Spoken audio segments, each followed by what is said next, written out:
Good morning, tara basa na tayo na ating libro guys. Magandang balita, Biblia.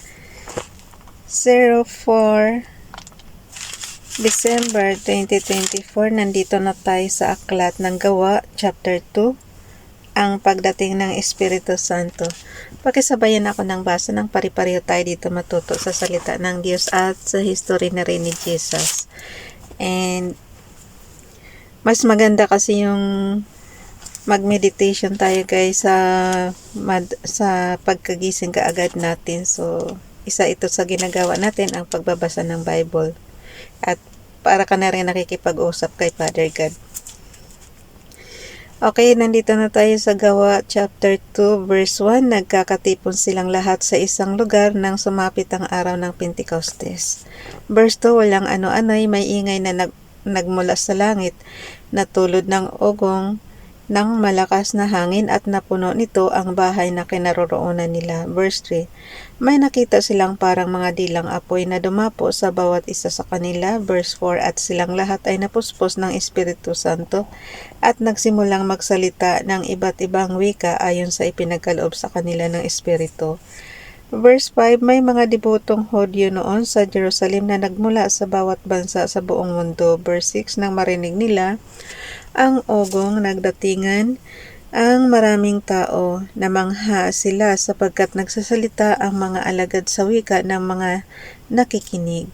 Verse 7, sa pagkamangha at pagtataka ay kanilang nasabi, hindi ba taga Galilea silang lahat? Verse 8, bakit sila nakapagsasalita sa ating wika? Verse 9, tayo'y mga taga Parthia, Media, Elam, Mesopotamia, Judea at Cappadocia, Ponto at Asia. Verse 10, mayroon pa sa ating taga Phrygia at Pamphylia, Ehipto at sa mga lupain ng Libya na malapit sa bayan ng Cyrene at mga nagmula sa Roma, mga Hudyo at mga Hintil na naakit sa pananampalatayang Hudyo. Verse 11, may mga taga Creta at Arabia rin. Paano sila nakapagsasalita sa ating mga wika tungkol sa mga kahanga-hangang ginawa ng Diyos? Sometimes guys, hahanga ka talaga sa mga taong very linguistic sila. Yung bang ang dami nilang alam na salita na lingwahe, ibig sabihin marunong sila. For example, tayo sa bansa sa Pilipinas na lang marunong magsalita ng Tagalog, ng Ilocano, ng Bisaya, ng kung ano-anong ng Ilonggo. Ayun. Kaya maswerte mapalad yung mga ganun, no? May mga karunungan talaga silang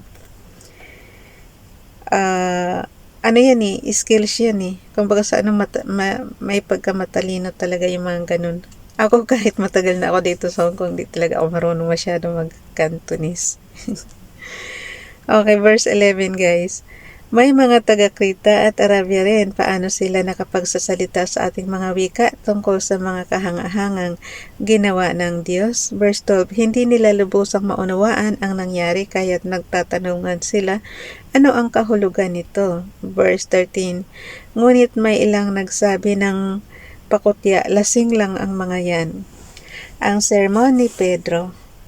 Gawa chapter 2 verse 14, kaya tumayo si Pedro kasama ng 11 apostol at nagsalita ng malakas. Mga taga-Judea at kayong lahat ng mga panauhin sa Jerusalem, pakinggan ninyong mabuti ang sasabihin ko. Verse 15, hindi lasing ang mga taong ito gaya ng palagay ninyo.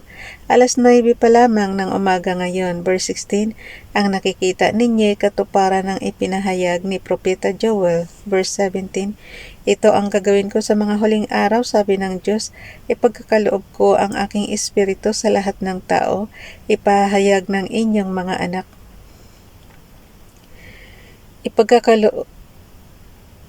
Verse 17 ulit guys. Ito ang gagawin ko sa mga huling araw, sabi ng Diyos, ipagkakaloob ko ang aking espiritu sa lahat ng tao, ipahahayag ng inyong mga anak na lalaki at babae ang aking mensahe. Ang inyong mga kabataang lalaki ay makakakita ng mga pangitain at ang inyong at ang inyong matatandang lalaki ay magkakaroon ng mga panaginip. Verse 18. Sa panahong iyon, ibubuhos ko rin ang aking espiritu sa aking mga alipin, maging lalaki at maging babae, at ipahayag nila ang aking mensahe. Verse 19. Magpapakita ako ng mga kababalaghan sa langit at mga himala sa lupa, dugo, apoy at makapal na usok. Verse 20, ang araw ay magdidilim, ang buwan ay pupulang parang dugo bago dumating ang dakila at maluwalhating araw ng Panginoon. Nakakatakot nga yan ganyan, oh. Pero yun ang description nila guys pag dumating na yung pag dumating na yung maluwalhating araw ng Panginoon. Pero magdidilim tapos ang buwan pupula. Parang dugo. Diba? Very scary. Verse 21, at sa panahong iyon, ang lahat ng hihingi ng tulong sa pangalan ng Panginoon ay maliligtas. So, hingi lang tayo ng tulong guys. Verse 22, mga Israelita, pakinggan ninyo ito, si Jesus na taga Nazareth ay sinugo ng Diyos. Pinatunayan ito ng mga himala, mga kababalaghan at mga palatanda ang ginawa ng Diyos sa pamamagitan niya. Alam ninyo ito sapagkat ang lahat ng ito ay naganap sa kalagitnaan ninyo. Verse 33, ngunit ang taong ito na ipinagkanulo sa inyo ayon sa pasya at kaalaman ng Diyos sa mula pa ay ipinapako ninyo at ipinapatay sa mga taong masasama. Verse 24, subalit siya ay muling binuhay ng Diyos at hinango sa kapangyarihan ng kamatayan sapagkat hindi siya kayang ikulong nito. Verse 25, gaya ng sinabi ni David tungkol sa kanya, alam kong kasama ko ang Panginoon sa tuwin na hindi ako matitinag sapagkat kapiling ko siya. Verse 26, kaya't ako'y nagdiriwang, puso at diwa'y nagagalak. Gayon din naman ako'y mabubuhay ng may pag-asa. Verse 27, sapagkat hindi mo ako pababayaan sa daigdig ng mga patay at hindi mo pahihintulutang mabulok ang iyong banal na lingkod. Verse 28, itinuro mo sa akin ang mga landas upang ako'y mabuhay. Dahil sa ikaw ang kasama ko, ako'y mapupuno ng kagalakan. Verse 29, mga kapatid, sinasabi ko sa inyo na ang ninuno nating si David ay namatay at inilibing at naririto ang kanyang libingan hanggang ngayon. Verse 30, siya ay propeta at alam niya ang pangako sa kanya ng Diyos na magiging hari tulad niya ang isang magmumula sa kanyang angkan.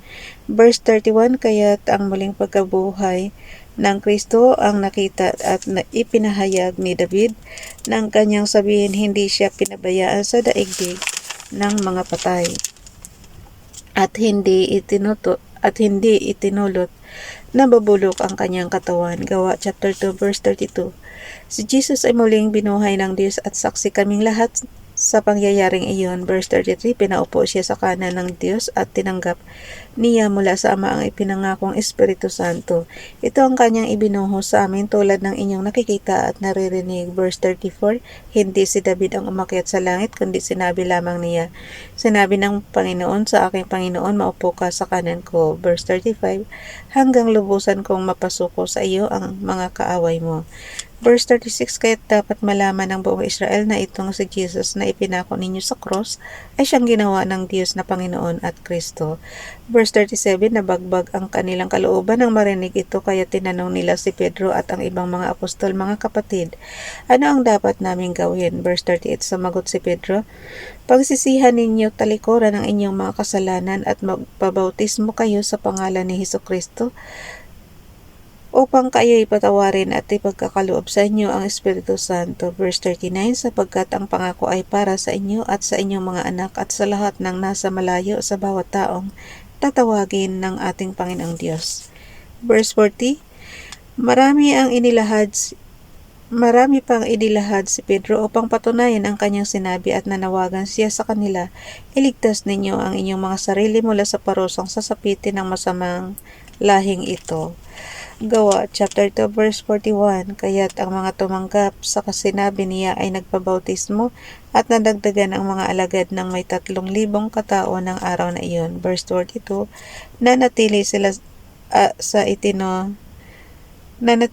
sa itinuro ng mga apostol sa pagsasama-sama bilang magkakapatid sa pagpipiraso ng tinapay at sa pananalangin. Ang pamumuhay ng mga sumasampalataya. Gawa chapter 2 verse 43. Dahil sa maraming himala at kababalaghang nagawa sa pamamagitan ng mga apostol, naghari sa lahat ang takot. Verse 44, nagsasama-sama ang lahat ng sumasampalataya at ang kanilang mga ari-arian ay para sa kanilang lahat. Verse 45, ipinagbibili nila ang kanilang mga ari-arian at ang napagbilhan ay ipinamamahagi sa bawat isa ayon sa kanyang pangangailangan.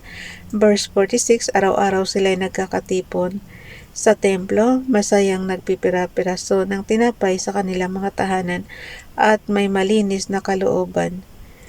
Verse 47, nagpupuri sila sa Diyos at kinalulugdan rin sila ng lahat ng tao at bawat araw ay idinaragdag sa kanila ng Panginoon ang mga inililigtas. Guys, talaga bang yung verse 45, tingnan mo, ipinagbibili nila ang kanilang mga ari-arian. Parang, aywan ko tayo nga need pa nating bumili ng ari-arian. Ito naman sila, ipinagbibili nila. So, wala nang matira sa kanila. Ano na lang mangyayari sa kanila if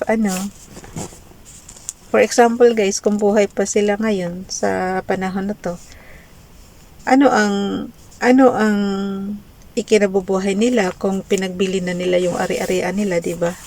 Alangan naman, araw-araw na lang sila doon sa templo, tapos parang sa panahon kasi natin guys, parang napakahirap makasurvive kung wala kang pangtustos sa pang-araw-araw.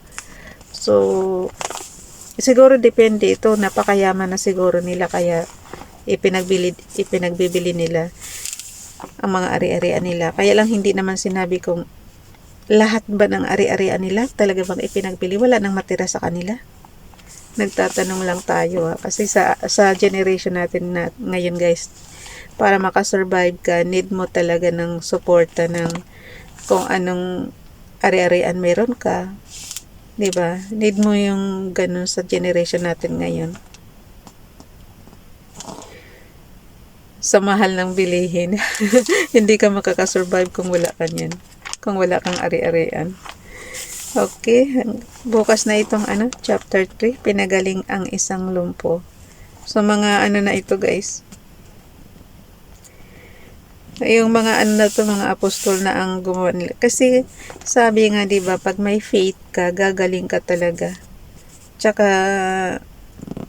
konting ingat din sa sarili na para hindi ka magkasakit, hindi ka maaksidente.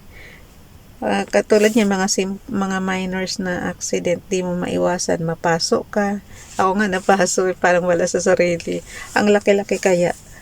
Buti nga magaling ako mag first aid. Inano ko kagad ayun namula. Ang laki niyan. Buti nga hindi siya nagtubig kasi inano ko kaagad pag ganyan guys, pag mapasok kaya ilagay nyo kaagad sa umaagos na tubig sa gripo. Kaya hindi siya nagtubig. Ayun. Bye everyone. God bless.